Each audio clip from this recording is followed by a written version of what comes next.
kekerasan pada anak masih saja terjadi. Belum hilang ingatan kita atas peristiwa tragis yang merenggut nyawa gadis kecil asal Denpasar, Bali, yakni Angelin Margaret Megawe. Bocah 8 tahun yang ditemukan dalam keadaan tidak bernyawa di rumah ibu angkatnya Margaret di Jalan Sedap Malam, Sanur, Denpasar, Rabu 10 Juni 2015 lalu. Sebelumnya Angelin dinyatakan menghilang sejak Sabtu 16 Mei 2015. Ibu angkat Angelin, yakni Margaret, dan bekas pembantunya pun dinyatakan sebagai tersangka pembunuhan bocah malang tersebut.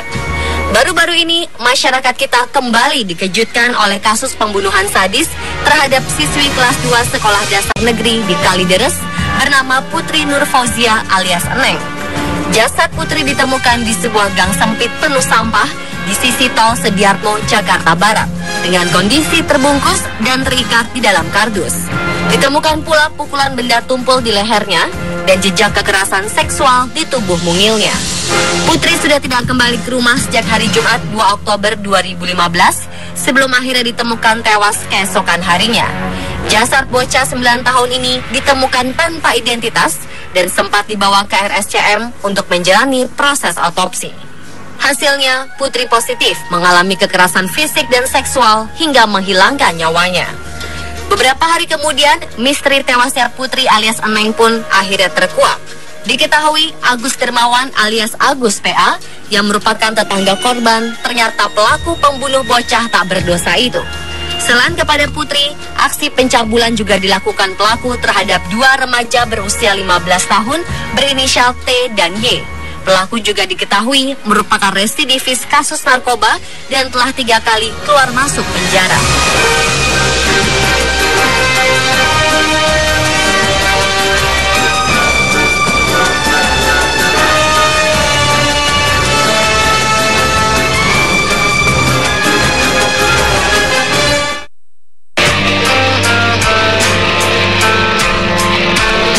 Kematian Putri Nur Fauzia sekali lagi menyalakan alarm kewaspadaan kita terhadap kasus kekerasan fisik dan seksual pada anak. Ya, kekerasan terhadap anak di Indonesia memang terus meningkat setiap tahunnya.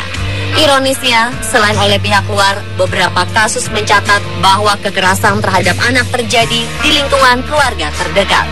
Menurut data yang dilansir Komisi Perlindungan Anak Indonesia pada tahun 2011, telah terjadi sebanyak 2.178 kasus kekerasan terhadap anak. Tahun 2012 meningkat menjadi 3.512 kasus. Tahun 2013, kasus terus bertambah menjadi 4.311 kasus. Sementara tahun 2014, kasus kekerasan anak dan perempuan melonjak hingga mencapai 5.000 kasus lebih. Terdengar sangat miris. Anak-anak yang masih polos dan masih harus mendapat perlindungan dari orang dewasa justru harus menerima berbagai jenis kekerasan yang sangat tidak manusiawi.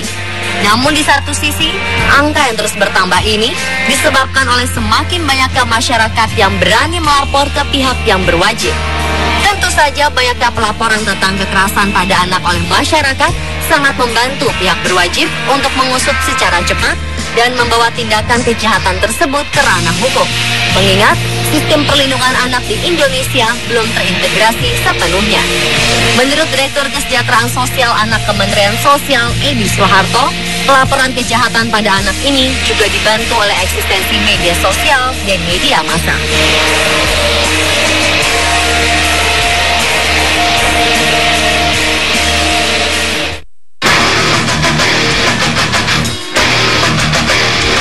Sayangnya ancaman hukuman atas kekerasan fisik dan seksual pada anak terbilang masih sangat ringan. Undang-Undang Perlindungan Anak Pasal 81 dan 82 menyebutkan ancaman hukuman kekerasan seksual pada anak minimal 3 tahun dan maksimal 15 tahun penjara, serta denda minimal 60 juta rupiah dan maksimal 300 juta rupiah. Wacana meningkatkan hukuman bagi pelaku kekerasan seksual anak pun mengemuka. Di antaranya, harapan masyarakat agar para pelaku kekerasan pada anak mendapatkan hukuman penjara dan denda yang lebih besar. Ada juga yang menginginkan jika pelaku kejahatan tersebut dikebiri. Semua harapan masyarakat ini dimaksudkan agar muncul efek jera bagi para pelaku kejahatan pada anak. Alasan lainnya, pelaku kekerasan pada anak layak dihukum berat karena korban harus menanggung trauma sedari kecil hingga seumur hidupnya. Bahkan tak sedikit korban kekerasan ini harus kehilangan nyawanya. Untuk itu, negara pun dituntut menegakkan aturan lebih tegas, tanpa kompromi, dan tanpa pandang bulu.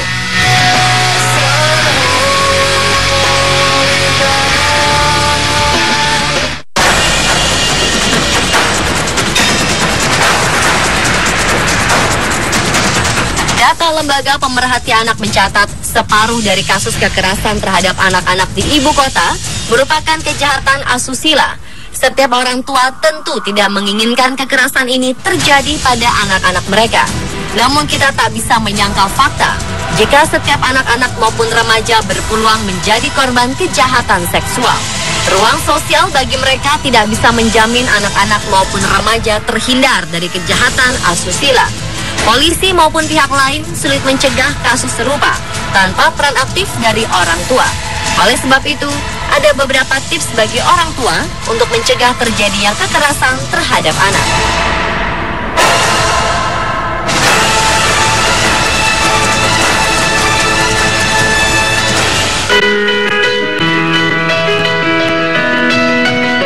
Yang pertama adalah bantu anak untuk melindungi diri. Maraknya kejahatan seksual yang terjadi belakangan ini tentunya membuat Anda semakin khawatir dengan keselamatan anak Anda. Nah, inilah saatnya menjelaskan pada anak bahwa tidak ada seorang pun yang boleh menyentuhnya dengan tidak wajar. Berikan pemahaman dan ajarkan anak untuk menolak segala perbuatan yang tidak senonoh dengan segera meninggalkan di mana sentuhan tersebut terjadi. Ingatkan anak untuk tidak gampang mempercayai orang asing dan buat anak untuk selalu menceritakan jika terjadi sesuatu dengan dirinya.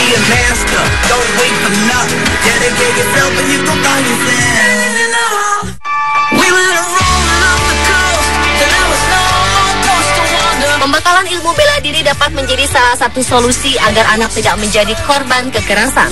Selain mengajarkan kepada anak mengenai disiplin dan membentuk mental juga jasmani yang kuat, bela diri dapat digunakan untuk membela diri sendiri dari ancaman-ancaman yang ada. Namun tetap harus diberikan pengarahan bahwa ilmu bela diri dipelajari bukan untuk melakukan kekerasan.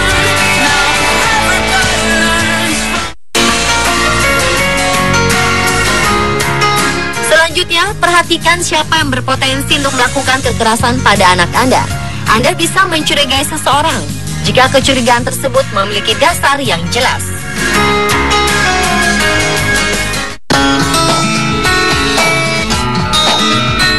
Jika Anda tidak memungkinkan untuk melakukan aktivitas sambil mengawasi anak secara langsung, sebisa mungkin pastikan bahwa Anda selalu menitipkan anak Anda pada orang terdekat yang Anda percaya. Misalnya saja, menitipkan anak pada orang tua atau saudara Anda.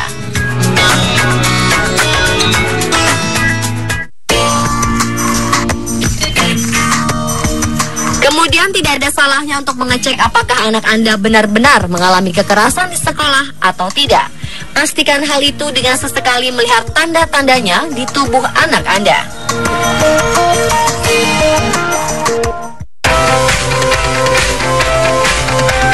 Selanjutnya, kenali rasa takut yang dialami sang anak. Seperti misalnya, apakah akhir-akhir ini anak Anda jadi pendiam? Atau terlihat ketakutan setiap kali ingin berangkat ke suatu tempat, khususnya sekolah? Tak ada salahnya untuk menyelidiki lebih lanjut apa yang membuatnya merasa demikian dan tanyakan secara perlahan padanya.